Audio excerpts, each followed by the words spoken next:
So this week we have Brad from Australia asks, "Hi Tyler, I've been going to the gym for a while now and have been taking protein powder, as most people do, and eating a lot of meat, as most people do. Are there more natural ways to get protein that are less taxing on the body?" Yada, yada, yada, yada, yada. Preparing muscle, blah, blah, blah. Okay. So, it's definitely a mainstream type of thing that if you go to any gym, you go to any personal trainer, you go look at most bodybuilders that exist out there, they're going to be doing high protein powders, they're going to be eating a lot of meat, doing these types of things to supposedly get their protein. And yes, they are getting protein, and yes, they are getting big, and they're pushing, and they're doing things, and it works. But in the process, their kidneys are shot.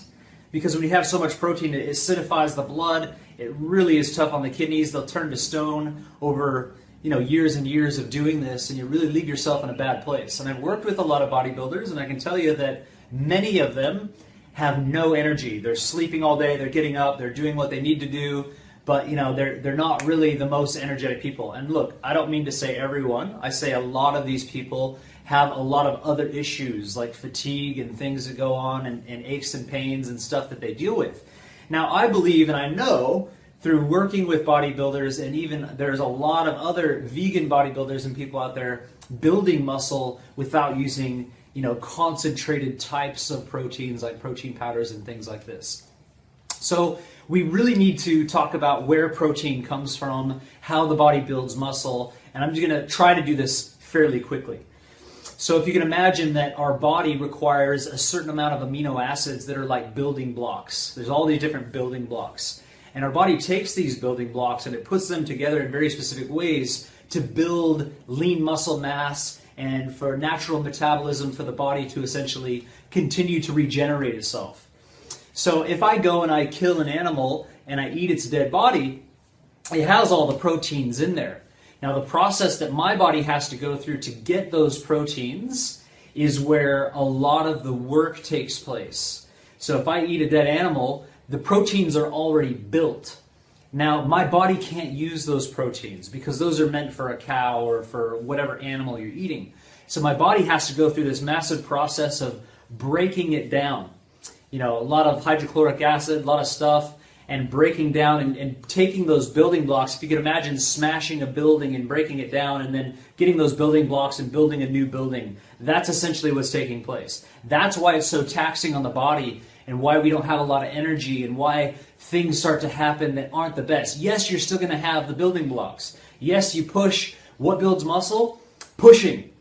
Lifting weights, doing very specific movements is what builds muscle, and you need to have the essential building blocks. So, when you eat something like nuts and seeds and fruits and vegetables and greens and these types of things, all of the building blocks are there in their natural form. It's literally like when you put these things in, the body just receives the building blocks ready to go. So you have to eat a variety, and you have to get calorically enough of the building blocks from a variety of these foods, which actually isn't that tough. So it's a matter of eating enough food so that you have the caloric intake to get all of the building blocks. And so it's like when you're eating vegetables, when you're eating nuts and seeds, and I'll talk a little bit about how to really get at those things, you're getting the building blocks, and all you have to do is build the building. Whereas if you're eating meat, you're getting the building. You have to break that building down, which takes a lot of process, takes a lot of work, and then you have to build a new building. So you're left taxed, essentially. And essentially what's going on is when you're eating meat, there's no fiber, there's no electrical life force. The vitamins things, not really what you're looking for. It's mainly just for the proteins. But it takes a lot of work. And when there is no fiber, it slows down the digestive system. So eventually you'll have typically digestive issues and problems and things going on of that nature. Unless you're really packing in a lot of fiber to try to move that through your body. So when it comes to, if you want to be a plant-based bodybuilder, you can do things like soaking nuts. Nuts have all of the essential amino acids in just a few varieties of different nuts and seeds. And the thing is, the proteins in there, if you soak them, makes them so bioavailable. So if you take proteins like, let's say, from almonds or walnuts or sesame or sunflower seeds, or flax seeds or any of these types of things, you soak it. And the things you would want to soak would be like almonds, walnuts, things that have kind of a brown coating.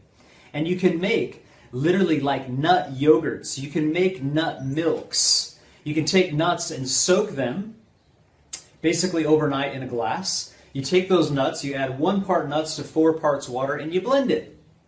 And if you have a really good blender, it makes a beautiful nut milk. And that nut milk is all the free-flowing amino acids that are ready to be used by the body like that. It takes nothing. There's no process of the body really having to break things down and go through a massive process. It's just there. It's readily available. You can take the leftover, if you take a nut bag, you dump the milk through that. You can drink it as a shake. I have a shake called Gorilla Milk.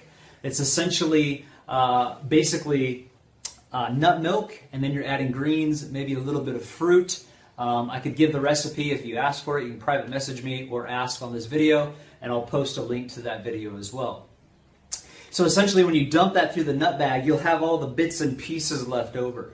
You can take all those bits and pieces of the nuts, the solid mass, put it into a bowl, add a plant-based probiotic, put a cloth over it, let it sit for 4 or 5 hours, and that makes a nut yogurt.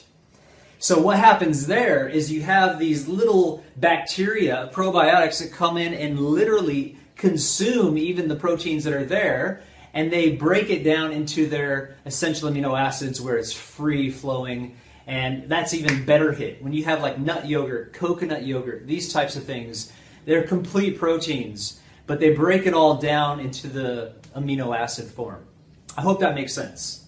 So when you have those types of things, the nut milk, the nut yogurts, nut or seed yogurts, coconut yogurts and things like this, your body's being filled with the free-form amino acids. All you got to do is go out and push. Lift weights, do your deadlifts, do your whatever it is you got to do. Go to a personal trainer for that. And I promise you, you'll have all of the protein, all the amino acids you need to put on just as much muscle. And if you start to look at the bodybuilders, vegan bodybuilders that are out there, they look just as good as these other guys. And if you talk to them or look at their lifestyle, they have a lot more energy. You can look in their eyes and see that they have a higher level of health. The eyes are the gateway to the soul, or the gateway to what's happening internally. And when you look at someone that has nice, white, good-looking eyes, that means that the lymphatic fluid, everything in the body is balanced and healthy. So get a variety. And the thing I would go as far to say, and I know this is going to be hugely controversial, is that every food on the planet contains all of the essential amino acids. An orange, a banana, an apple, any type of vegetable, any type of nut, seed, grain that exists contains all of it. But if you test it, and you're testing the same amount, if you test amount of meat, it'll show that it has all those essential amino acids to a certain point. If you test an orange, it's only going to show high certain amino acids, and the other ones almost look like they do not exist, if that makes sense. But calorically, an orange is very small amount of calories, and a piece of meat the same size is a massive amount of calories. So calorically, we have to satiate ourselves to the same amount. So if I were just to eat bananas, for example, I'd have to eat enough bananas to get the same caloric intake as what a normal person would eat just having a small piece of steak, if that makes sense. Eating the steak takes a lot of energy, going to take me down, but it provides a certain amount of essential amino acids. If I want to all of a sudden just eat bananas, I have to eat like a gorilla. I have to eat like a chimpanzee. If you look at a chimpanzee, it's about this big. And it's got tons of energy. And it's fully alive, and they don't get disease. And if you gave it a thing of bananas, how many would it eat? Oh, if you gave it 5, it would eat 5. If you gave it 10, it would eat 10. If you gave it 20, it would do everything it could to try to eat 20 bananas. And it's different. So we need to kind of train ourselves to think, oh wow, well if I did live in nature and I was just walking around, human, I didn't know anything, I didn't have nutritionists and naturopaths and people telling me what to do. If I found a banana tree, I would eat as many bananas as I could. I'd probably pass out comatose and then wake up and have loads of energy. I would have all the essential amino acids because I calorically satiated myself. Now, I would recommend just having one food and trying to do that. But have a variety and keep it fairly simple. The reality is in nature, if we were living, we would find a banana tree and eat as much as we could. It's called monodieting. Then we'd, walk around and find a coconut tree and eat some coconuts.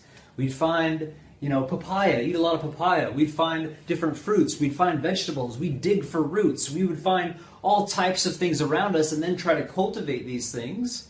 And we would eat as much as we could when we were hungry. And that's the reality of it. We'd eat as much as we could, and it would probably be like one or even two things.